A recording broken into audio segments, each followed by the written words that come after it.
એ મારા યુટ્યુબના વાલા ભાઈઓ બહેનો સ્વજનો મિત્રો સવારના જય શ્રી કૃષ્ણ. હું આજે એક વાત કરીશ. ભલે તમને લેક્ચર આપે પણ હું મારી પોતાની લેક્ચર જેવું લાગે પણ હું મારી પોતાની આપવીતી કહી રહ્યો છું. સમય અને રૂપિયો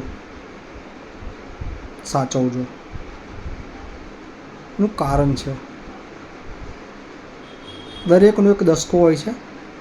દસકો જતાં વાર નથી લાગતી, એટલે એ દસકામાં સમયને સાચવી લેવાનો અને રૂપિયા સાચવી લેવાના.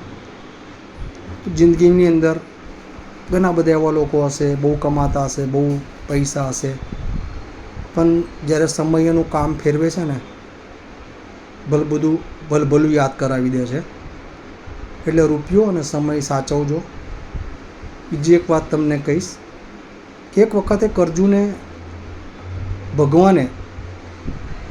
અર્જુને ભગવાનને એક વખત કીધું કે ભગવાન, મને એક વસ્તુમાં એવું કહી દો કે જોઈને માણસ ખુશ થાય અને માણસ દુઃખી પણ થાય. કૃષ્ણ ભગવાને એક જ વસ્તુ કીધી, આ સમય જતો રહેશે. અર્જુન સમજ્યો ના, ભગવાન આનો મતલબ શું? કૃષ્ણ ભગવાને કીધું, આ સમય જતો રહેશે એનો મતલબ એ છે, જેનો ખરાબ સમય ચાલતો હશે એ જતો રહેશે એટલે એ ખુશ થશે, જેનો સારો સમય ચાલતો હશે એ જતો રહેશે તો એ દુઃખી થશે. એટલે સમય જતો રહેશે એટલે સમયને સાચવજો અને રૂપિયાને પણ સાચવજો. જય શ્રી કૃષ્ણ.